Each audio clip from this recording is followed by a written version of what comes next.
first months of 1945, Japan was on the run. The Americans had fought their way across the Pacific. US submarines and aircraft had destroyed Japan's merchant fleet and naval air power.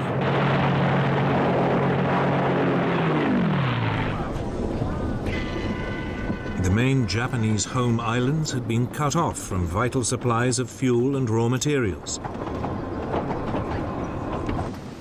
The Japanese were facing defeat. Yet they refused to surrender, convinced that if they fought back with sufficient brutality, the Americans wouldn't have the stomach for the fight and would give in.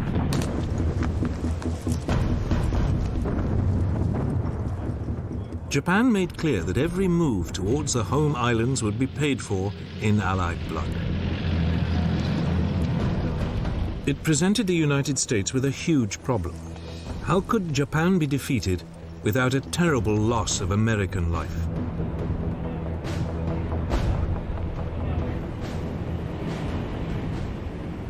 The country would eventually turn to the most powerful and dreadful weapon ever seen. A weapon that would change the course of war forever.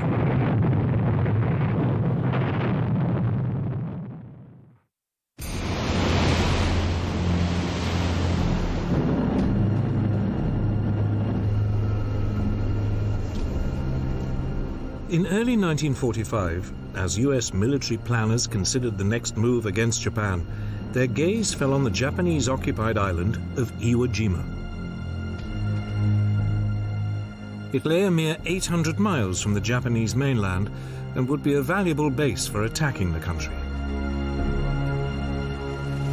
The US commander in the Central Pacific, Admiral Chester Nimitz, assembled the largest landing fleet ever brought together in the Pacific campaign and prepared to invade the island.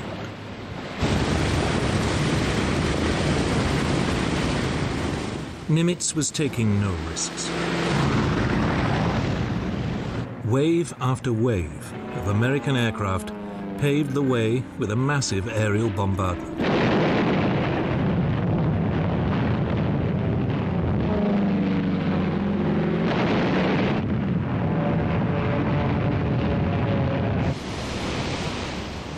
Then, on the morning of February the 19th, 1945, the guns of the Naval Task Force began one of the most prolonged bombardments of the war.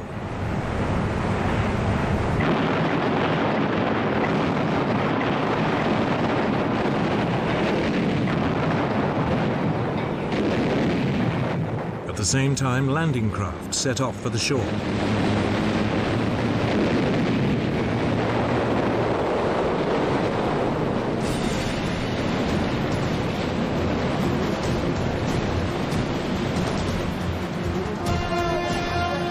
The Marines hit the beaches of Iwo Jima along the southwestern shore just after 9 o'clock in the morning.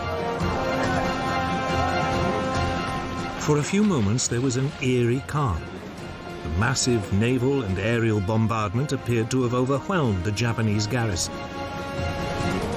Then a hurricane of Japanese fire swept over them.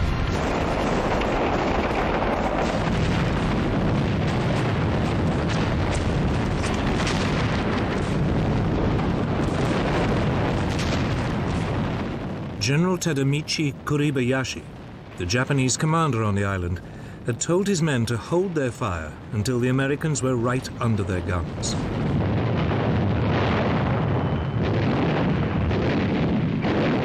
Now the Japanese opened up from a network of tunnels, caves, and bunkers.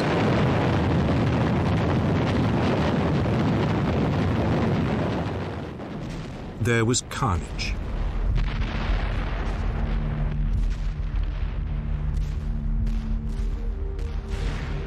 But gradually, small groups of US troops inched their way forward.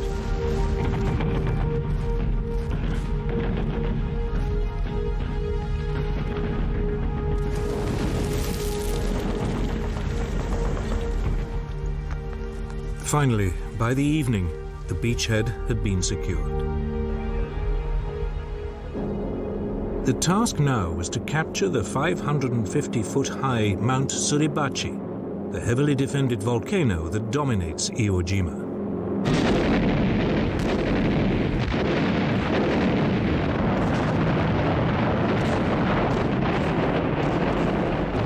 For 3 days, Marines clawed their way up the steep, pitted slopes. They were supported by a constant air and naval bombardment from the invasion fleet.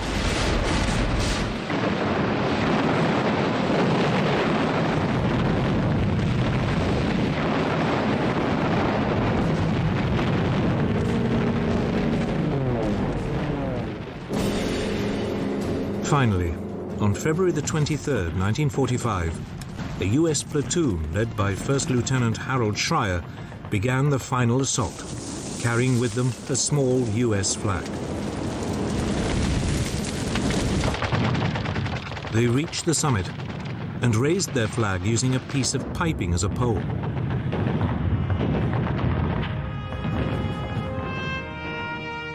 Marine Corps photographer Staff Sergeant Louis Lowery captured the scene with a few precious photographs.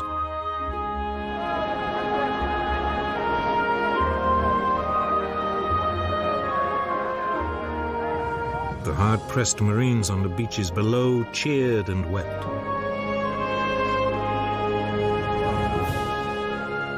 Ships sounded their whistles.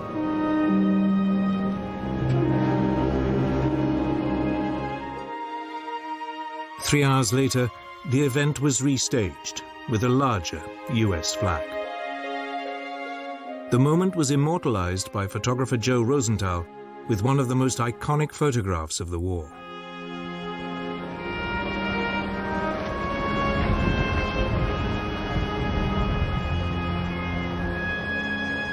But the battle for Iwo Jima was far from over.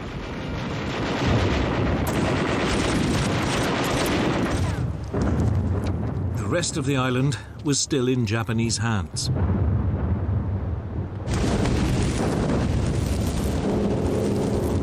The next day, the Marines captured the first of the island's strategically vital airfields.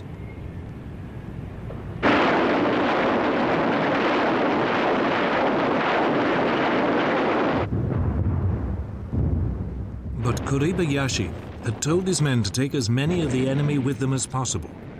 Their duty to the Emperor to die on the island.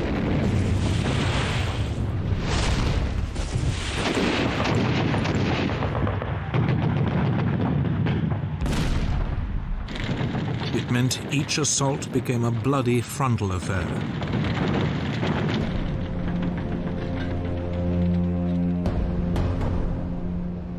It took 2 weeks before the remaining 2 airfields on the island were in US hands.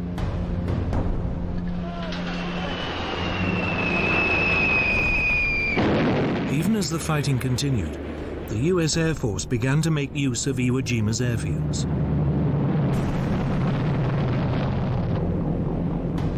During the late spring and summer of 1945, over 2,500 damaged US bombers made emergency landings on the island, often saving the lives of their crews. Finally, at the end of March, after some 6 weeks of ferocious fighting, the last Japanese resistance was snuffed out.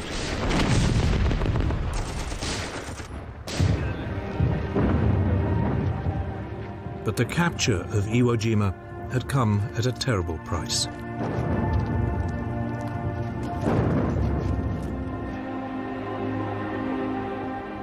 Only 200 of the 22,000-strong Japanese garrison survived. The Americans had also suffered badly. Nearly 7,000 Marines had been killed and some 18,000 wounded.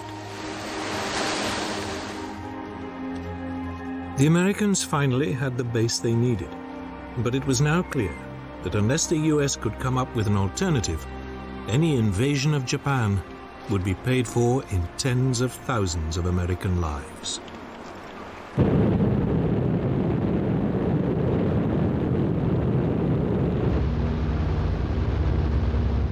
In the United States, one group of military planners had long believed there was an alternative to invading Japan. It was called strategic bombing.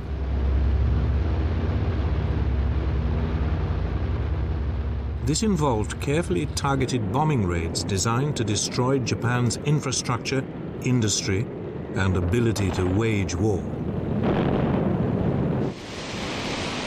But in the first years of the Pacific War, there was a problem. Japan lay beyond the range of America's bombs. In April 1942, the US had managed to launch a one-off bombing raid on Tokyo. But it had pushed the bombers to their limits and was never a practical long-term option. Then, in early 1944, the Boeing Aircraft Corporation produced a revolutionary new heavy bomber, the B-29 Superfortress. It could carry 20,000 pounds of bombs over a range of 3,250 miles.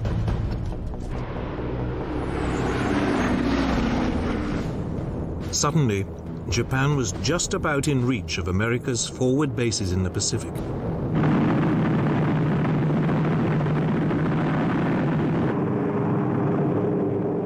In summer 1944, 9 months before the assault on Iwo Jima, US B-29s stationed at Chengdu in southwest China began a series of strategic bombing raids on Japan. But range was still an issue. It was too far for a fighter escort, so the superfortresses had to fly alone, staying at high altitude for their own safety. Even then, the range was only just within limits, and there was no room for navigational error.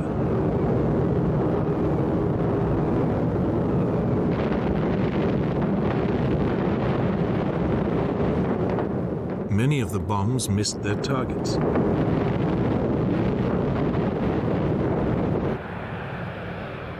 Then in July 1944, there was a development that gave strategic bombing a new lease of life.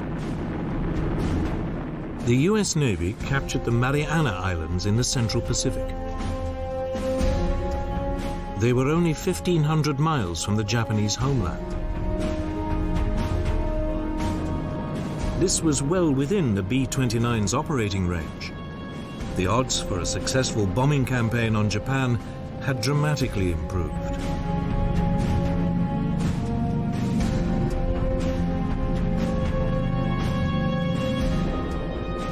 On November the 24th, over 100 superfortresses took off from the Marianas. Their target, the Nakajima aircraft factory in Tokyo.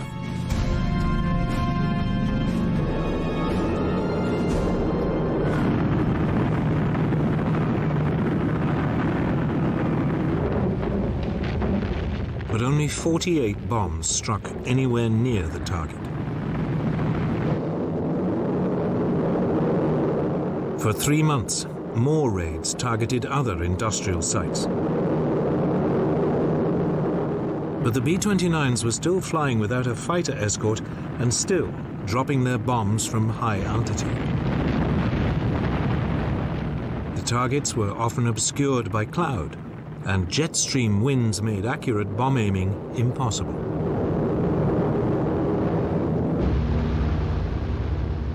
To make matters worse, the B-29 suffered from engine problems.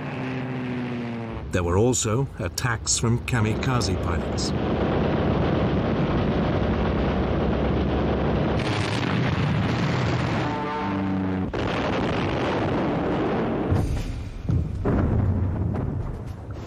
By the winter of 1944, it was clear that strategic bombing was just not working. If Japan was to be bombed into submission, the US would have to come up with something else.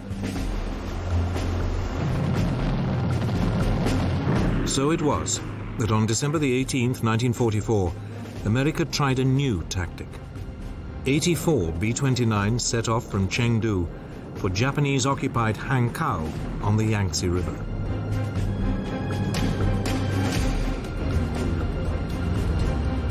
They flew much lower than usual and carried mostly incendiary rather than high explosive bombs.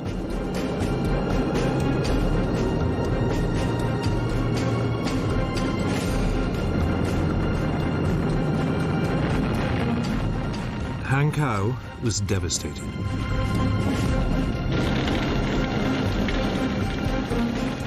The raid was more effective than almost any of the previous strategic bombing raids. The US appeared to have found a way forward: firebombing at low altitude. The US bomber commander in the Marianas, General Curtis LeMay, now ordered the systematic firebombing of Japan. It was the same tactic that Britain had employed in Germany.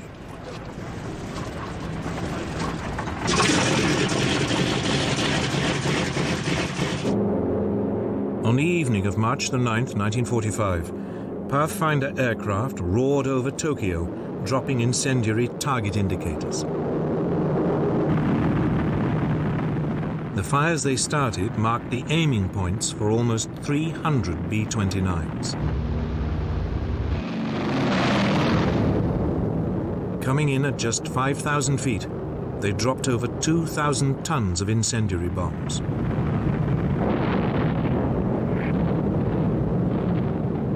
The flimsy wooden houses stood no chance.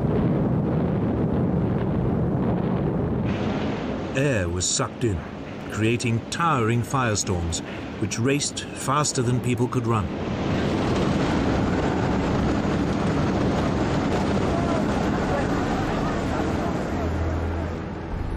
The glow from the burning city could be seen over 150 miles away.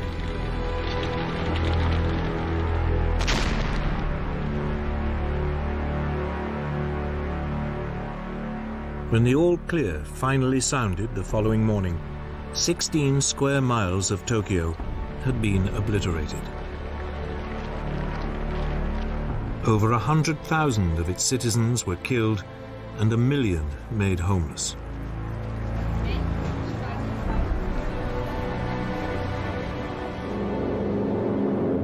Tokyo was not the only city to face this devastating new tactic. Nagoya was set ablaze 2 nights later. Then Osaka and Kobe during the following week. Firestorms engulfed whole areas, destroying houses and industrial facilities. But American success was coming at a price. Without escorts, the low-flying US bombers were dangerously vulnerable to Japanese fighters. American losses now mounted. If the bombing campaign was ever to succeed, the US needed bases even closer to Japan.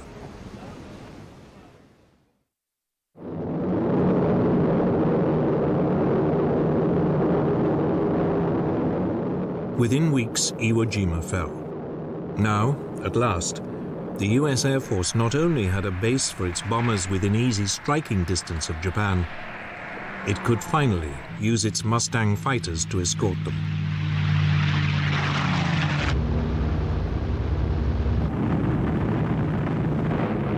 During the late spring and early summer of 1945, strikes of up to 500 bombers attacked Japan every other day.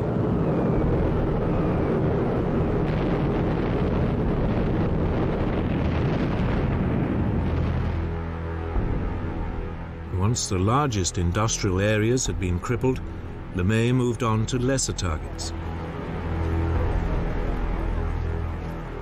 Yet, in the face of catastrophic damage and an appalling death toll, the Japanese showed no sign of cracking.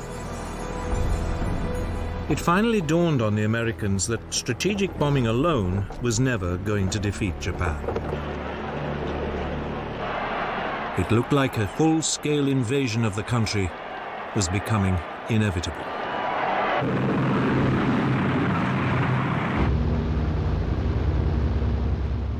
For the US battle planners, the next logical step in the land campaign was the Japanese island of Okinawa. It lay a mere 350 miles from the Japanese homeland islands.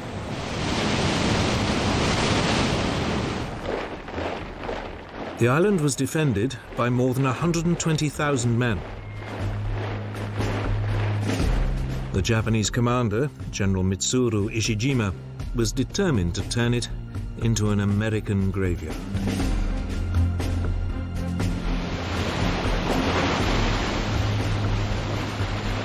Once again, Admiral Nimitz, the US commander in the region, assembled a huge fleet.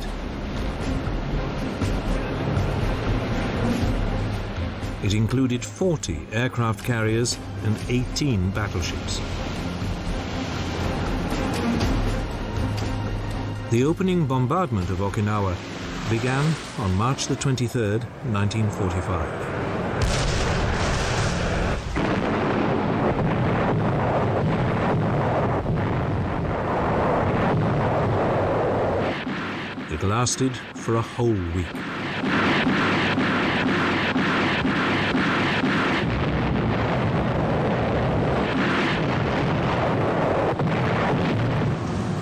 Finally, on the morning of April the 1st, the assault boats headed for the shore.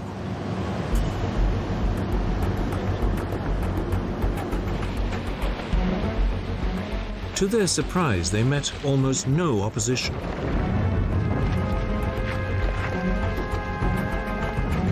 By nightfall, 60,000 men had landed, and the beachhead was up to 2 miles deep.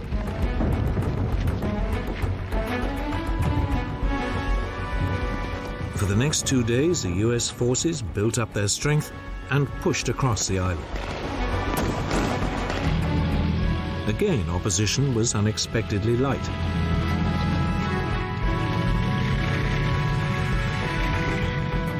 By April the 4th, the Japanese defenders had been split in two.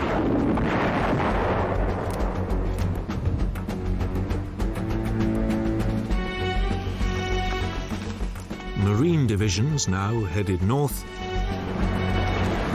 Army units pushed south. The Marines continued to meet only sporadic resistance, and within 3 weeks had cleared the northern part of the island. But it was a different story in the south. There, the army units ran into savage fire.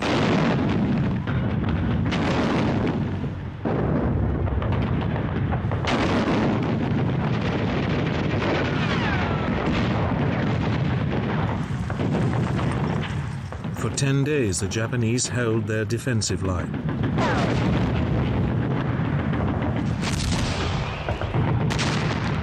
Then, when they could hold out no longer, they simply withdrew to the next defensive position and continued to resist all over again.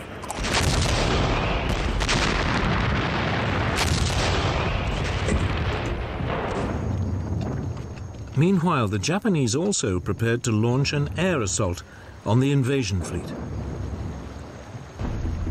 Early on the morning of April the 7th, kamikaze pilots gathered to drink their ritual cups of sake and climb into their aircraft for the last time.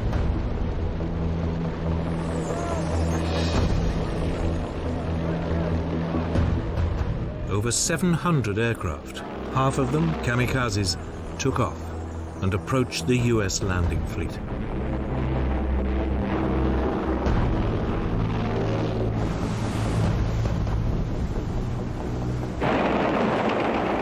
A line of radar-equipped destroyers operating about 50 miles out at sea was hit first.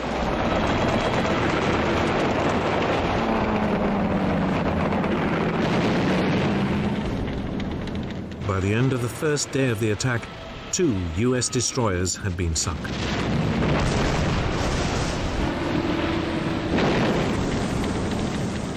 "24 other vessels were also damaged.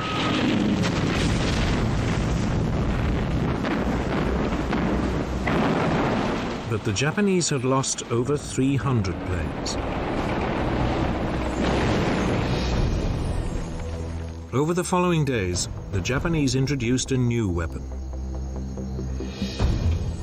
The Oka, or cherry blossom, was a rocket-powered suicide missile driven by a kamikaze pilot.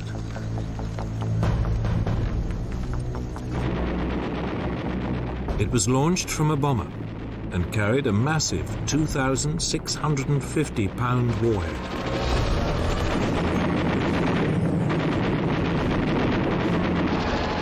On April the 12th, another US destroyer was hit and sunk.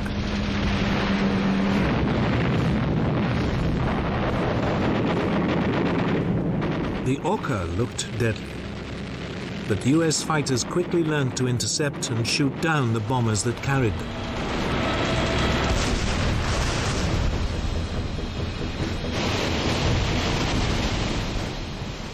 In desperation, the Japanese Navy now sent a suicide mission of its own.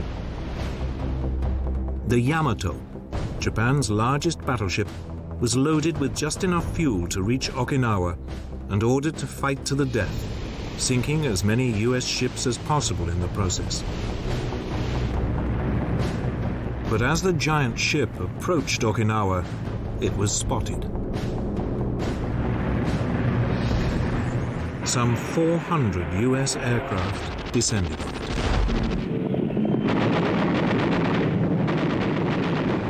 Within 2 hours, it blew up.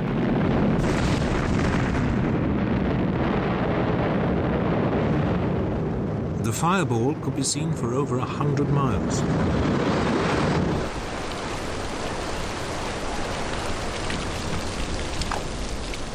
Back on Okinawa, torrential rain now turned the battlefield into a quagmire. For over a month, US troops struggled to push their way south.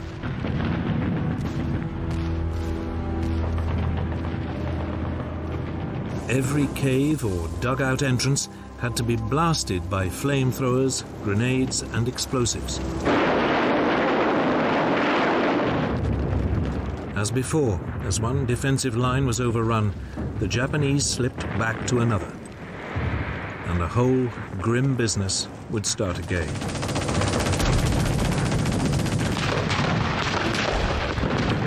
US casualties rapidly mounted.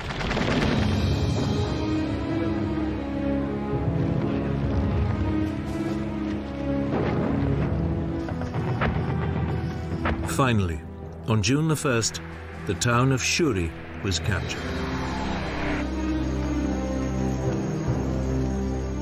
Then on June the 4th, a new contingent of Marines landed to the south of Naha, the island's capital, and linked up with troops pushing down from the north.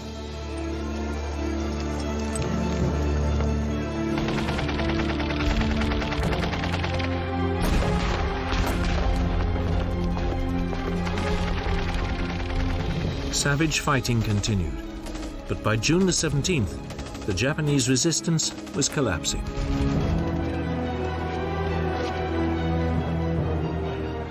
Five days later, the Americans finally secured Okinawa.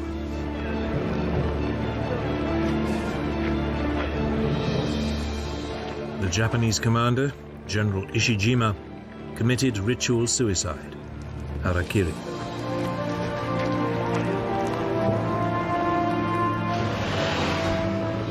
Over 7,000 prisoners were taken, the first time ever that such large numbers of Japanese troops had surrendered. It had been a bloody and exhausting campaign. 100,000 Japanese soldiers and some 40,000 civilians had been killed.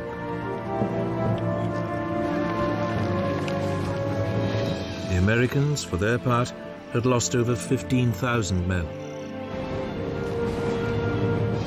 It was a sobering reminder of what would await the American forces if they invaded the main Japanese home islands. More than ever, they needed a solution. A way to obliterate Japan's will to fight, once and for all.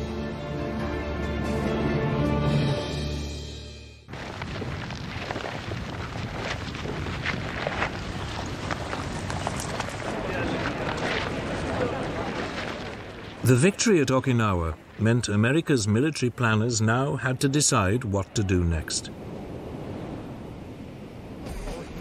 Despite shattering defeats, the Japanese still showed no sign of surrendering. Some US commanders argued for a continuation of the firebombing campaign. But by the summer of 1945, it was clear that bombing alone would never defeat Japan. An invasion seemed unavoidable. But the question was, at what price?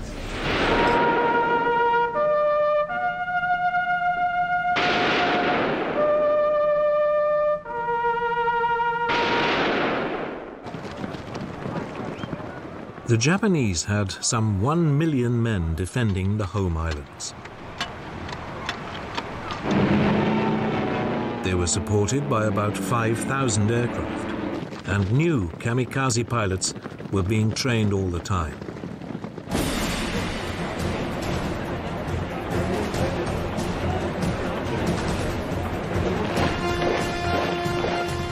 Mass suicide attacks by civilian volunteers could also be expected.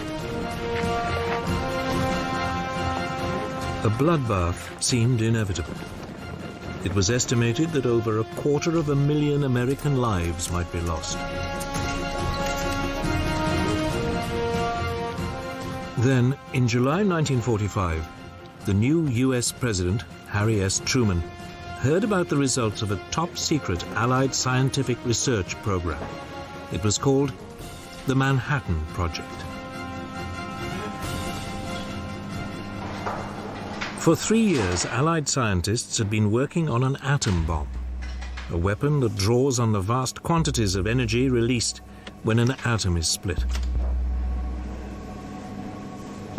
It would have an unimaginable destructive force.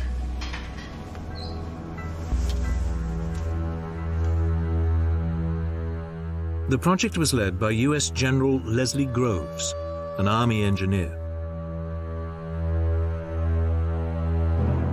The scientific director was Robert Oppenheimer, a 39-year-old physicist from the University of California. Over a 3-year period, the program had recruited many of the Allies' best scientific brains. 2 radioactive materials seemed to offer most promise as fuels for the new bombs. One was a naturally occurring form of uranium called uranium-235. It was processed at a vast factory at Oak Ridge, Tennessee.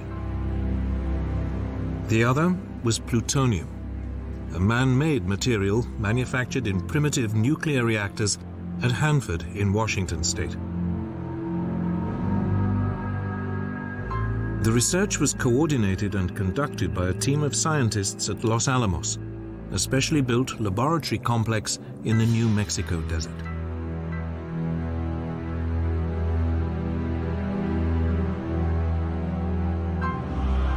By early 1945, the Los Alamos scientists were pretty confident that they had a uranium bomb that worked.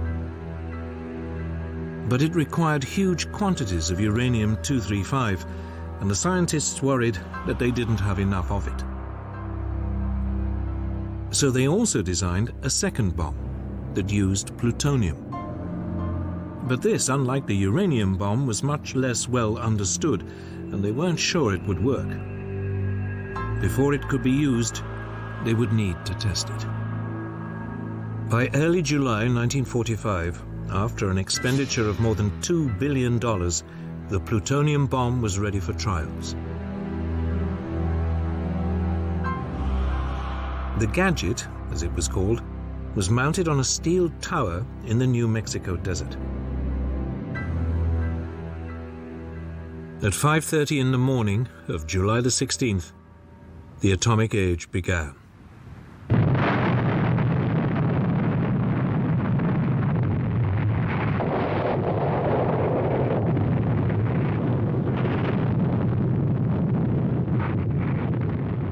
News that Operation Trinity had been successful was swiftly passed to President Truman.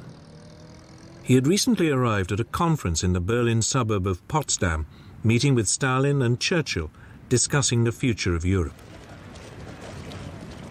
Truman didn't hesitate. He ordered his commanders to prepare to drop the new bombs on Japan as soon as possible.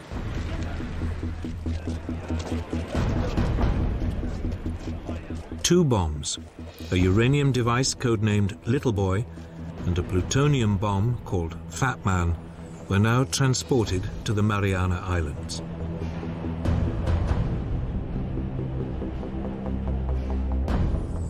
There, the immensely experienced Colonel Paul Tibbets, leader of the specially trained 509th Composite Group, prepared his B-29.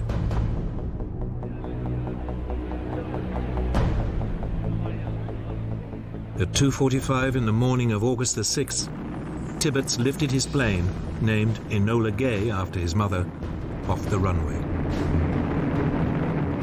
On board, he was carrying Little Boy.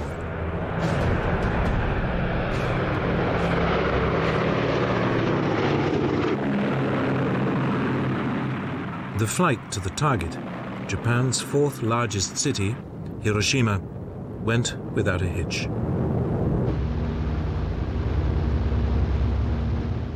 At 8 a.m. on a bright sunny morning, Enola Gay approached the city at 33,000 feet.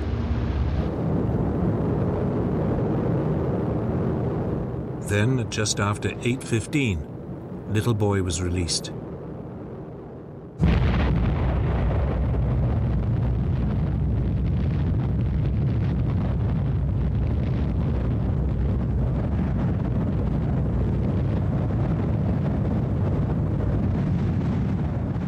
The uranium bomb had the power of nearly 13,000 tons of TNT. The temperature beneath the mushroom cloud reached 5,000 degrees centigrade.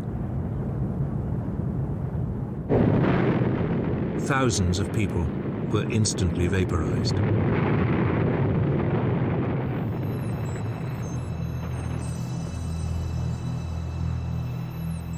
Shock waves leveled buildings up to a 5-mile radius.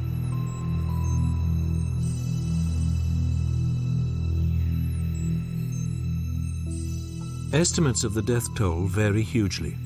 Some put it at 40,000 people, others at 100,000.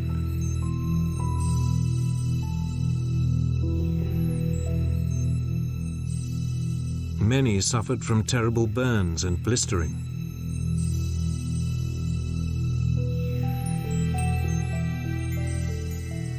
Over the course of the following weeks, thousands more people died from radiation poisoning.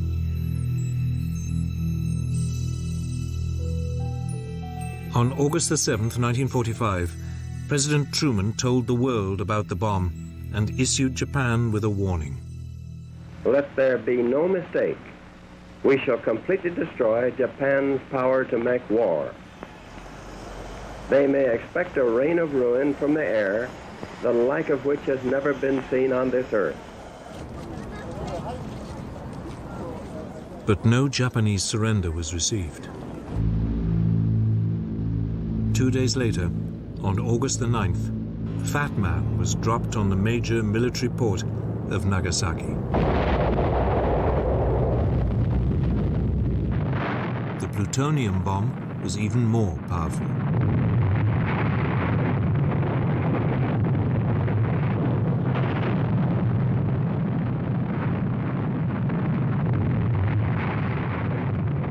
In fact, the bomb fell way off target, but it still caused massive destruction.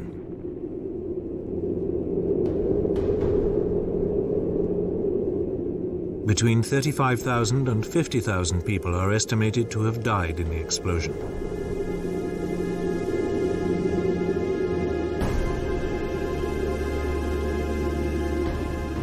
The Japanese government could now have no doubt that they faced a new and horrific weapon. But the question remained, would even this force them to surrender?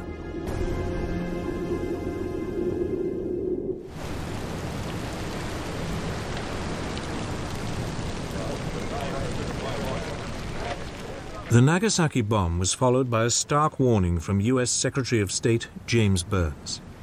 There is still time, but little time, for the Japanese to save themselves from the destruction which threatens them. The intention was clear. The atom bomb would be used again and again until Japan gave in.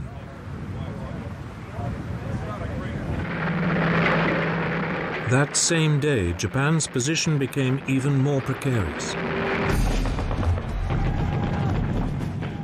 Early in the morning of August the 9th, 1.5 million Soviet troops stormed into Manchuria and northern China.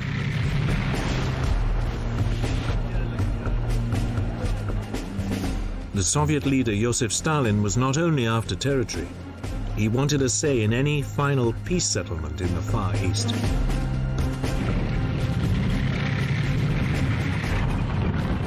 There were still over 1 million Japanese troops in the area, but the Red Army blitzkrieg was unstoppable. The Japanese position in the war had become untenable.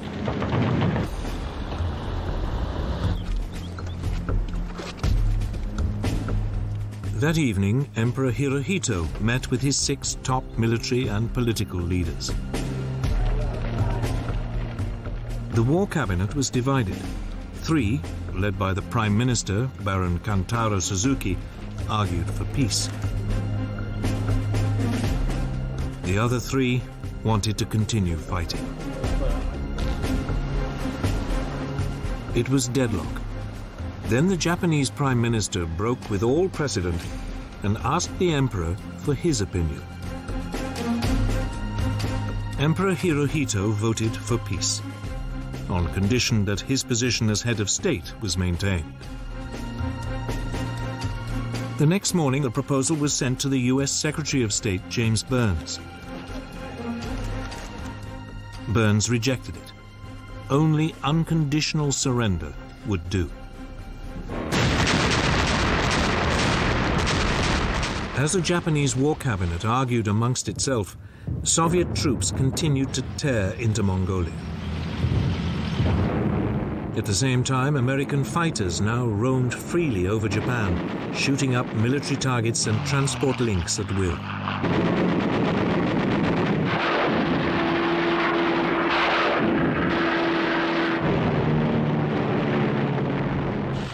Massive air raids continued to devastate Japan.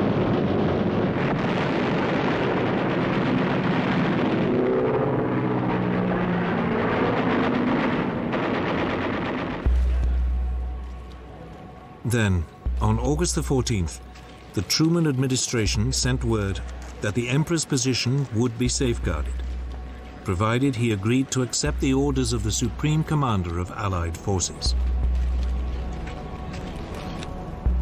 Hirohito used his huge prestige to instruct the war cabinet to endure the unendurable and accept the terms. That day in Washington, President Truman announced that Japan had surrendered unconditionally. I deem this reply a full acceptance of the Potsdam Declaration, which specifies the unconditional surrender of Japan. Cheering, singing crowds erupted onto the streets of every American city.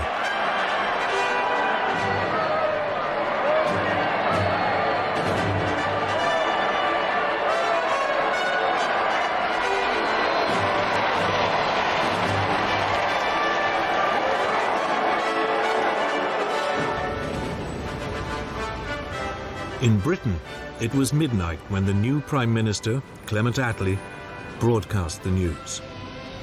Japan has today surrendered. The last of our enemies is laid low.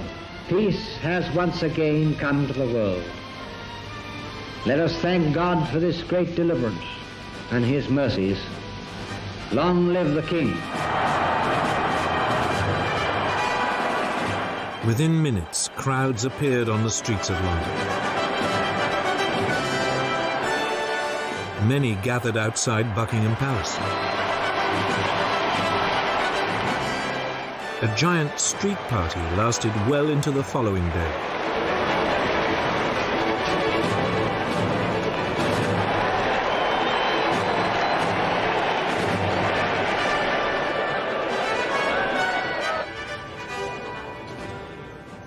The next morning, August the 15th, an astounded Japanese people listened to the voice of their God Emperor for the very first time.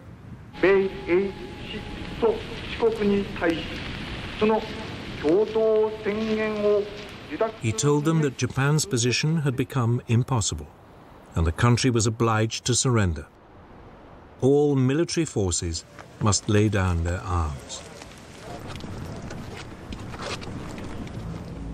Such was the emperor's prestige that almost every unit obeyed.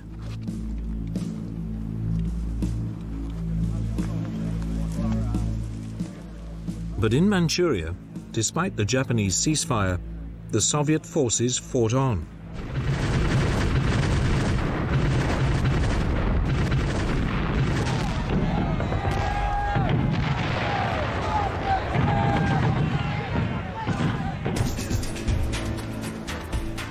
For the first time, large numbers of Japanese troops now surrendered.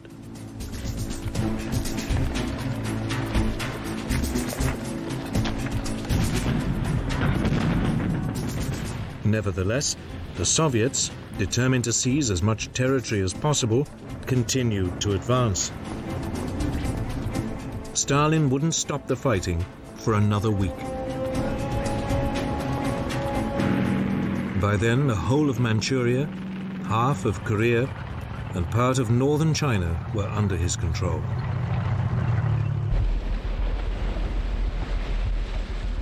Elsewhere in Southeast Asia, in the Philippines and on many of the Pacific islands bypassed by the Americans, it took weeks for news of the surrender to reach isolated Japanese garrisons.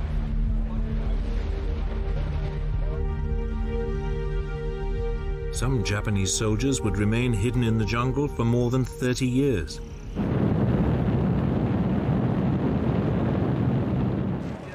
Finally, on August the 28th, 2 weeks after the surrender, the first US troops arrived in Japan.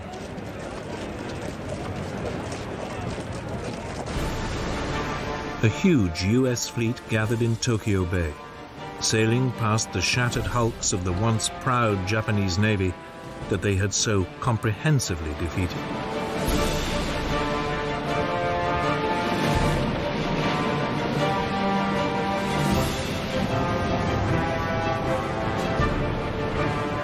Several days later, on September the 2nd, 1945, a Japanese delegation came aboard the USS battleship Missouri.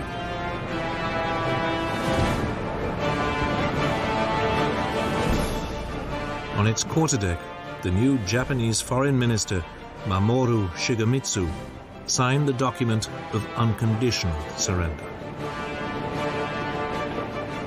It was countersigned by US General Douglas MacArthur, the man who would effectively run Japan for the next 6 years.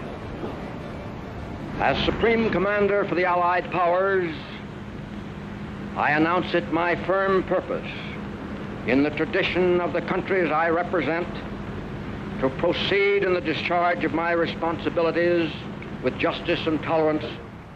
Then a force of more than 2,000 Allied aircraft roared overhead. It was a fitting tribute to the overwhelming power which had finally brought Germany and Japan to utter defeat.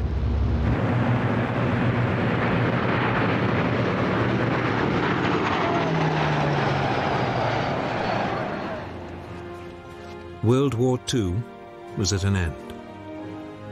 Japan's ruthless desire to wage war had been crushed by a weapon of awesome destructive power. Now, in the East as in the West, the world would be divided and shared along new lines. New allegiances would be formed, and new enemies would vie for global influence under the specter of nuclear war. A new era in world history had begun.